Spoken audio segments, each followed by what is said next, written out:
안녕하세요. 집값이 언제까지 하락할까? 2022년 10월 현 상황에 대해서 이해를 해보는 시간을 갖도록 하겠습니다. 요즘 많이들 궁금하신 부분이죠.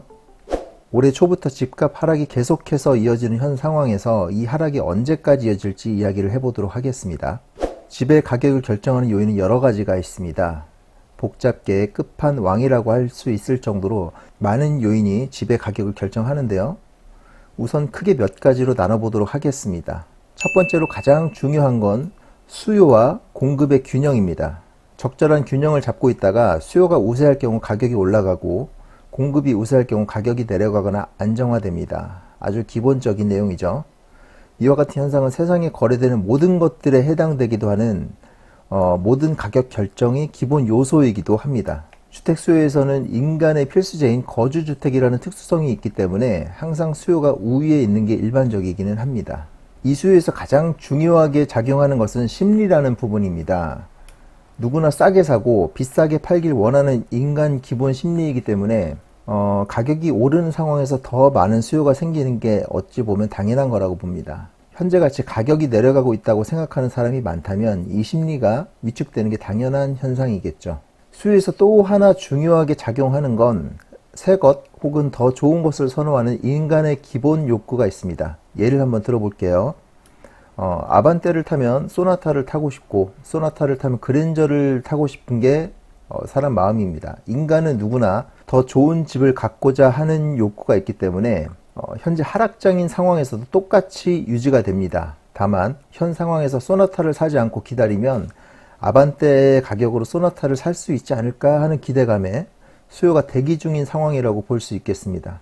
수요에서 마지막으로 가장 중요하게 작용하는 부분은 현재 내가 그걸 살 수 있냐 없냐 하는 것입니다. 이게 너무나도 당연한 거잖아요. 상승론자의 입장이 아니더라도 더 좋은 집이나 마음에 드는 집을 소유하고 싶은 욕구 때문에 그냥 그 집을 사고 싶어 하시는 분들이 생각보다 많습니다.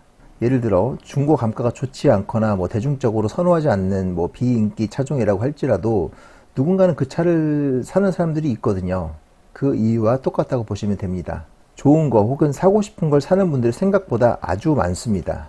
하지만 이분들이 살 수 있는 여건이 제도적으로 막혀 있다면 이게 수요에서 큰 걸림돌이 되기도 합니다. 예를 들어 대출의 유무라든지 세금의 불합리함, 취득세라든가 양도세 이런 것들을 얘기하는 거죠. 또는 대출 이자의 부담이 내가 감내할 수준이 넘어간다면 수요자는 대기 수요자로 바뀌게 됩니다.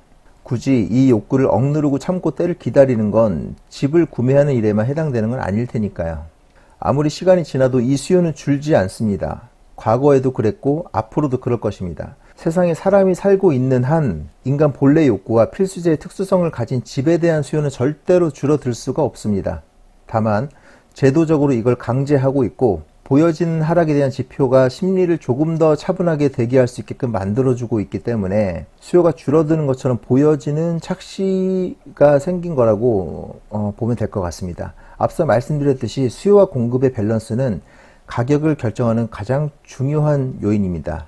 이번에는 공급에 대해서 이야기를 해보도록 하겠습니다. 공급은 말은 쉬운데 정말 어렵습니다. 집은 그 어떤 것과도 비교할 수 없는 공급의 제한적 요인을 갖고 있습니다. 주택 공급은 영원히 부족하죠. 공급은 언제나 항상 부족해 왔고 앞으로도 부족합니다. 극단적으로 다른 행성으로 이주하지 않는 한 이것은 바뀌지 않을 진리라고 생각하며 전 세계적으로 아주 오래전부터 있었던 그냥 인류 보편적 과제라고 보시면 될 것 같습니다. 집을 지을 수 있는 땅이 매우 제한적이고 헌 집을 없애고 새 집을 지을 때도 제도적으로 강제하고 있는 부분이 아주 많습니다. 이것도 단기간 내에 쉽게 풀어갈 수가 없습니다. 재건축, 재개발로 공급을 늘린다는 건 보여지는 앞에 숫자에 현혹되기 쉬운데 이 시스템의 멸실주택을 전제 조건으로 하는 공급 방법입니다. 쉽게 말해서 100집을 없애고 그 땅에 100집을 새로 짓는 시스템이다 보니 공급으로 인한 공급 과잉 현상은 상대적으로 적을 수밖에 없습니다. 일반적으로 공산품처럼 막 집을 찍어낼 수가 없기 때문에 더 그런 것 같습니다.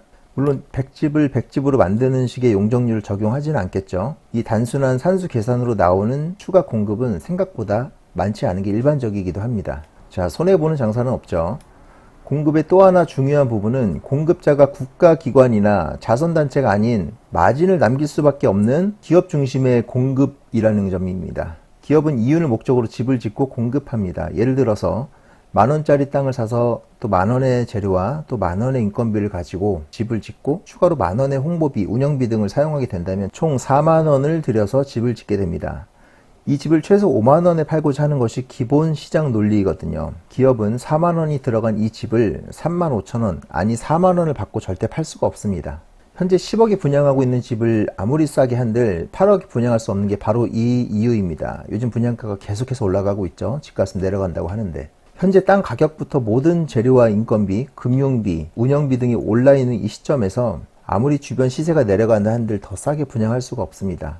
물론 최근에 할인 분양하는 곳들이 생겨나고 있긴 한데 이거는 예가 좀 다릅니다. 이미 시행사에서 비싼 돈을 주고 구매한 땅이 막대한 금융비용을 지출하고 있는 이 상황에서 빨리 털어버리고자 하는 이러지도 못하고 저러지도 못하는 시공사의 입장이 만들어낸 이상현상이라고 보면 될 것 같습니다. 공급은 언제나 제한적이고 정부는 그 제한에 규제까지 더해서 더더욱 공급을 제대로 할 수 없게 만드는 게 현 상황입니다. 앞으로도 이 부분은 급진적으로 개선될 방법이 없습니다. 공급은 그만큼 어렵다는 거죠. 기본적인 수요와 공급 상황만 놓고 본다면 여태까지도 그래왔듯 앞으로도 수요 쪽의 밸런스의 무게가 치우쳐지는 게 당연한 것일 테고 그에 맞춰 가격은 상승할 수밖에 없는 게 당연합니다. 인플레이션이라는 아주 중요한 부분을 제하고서라도 말이죠.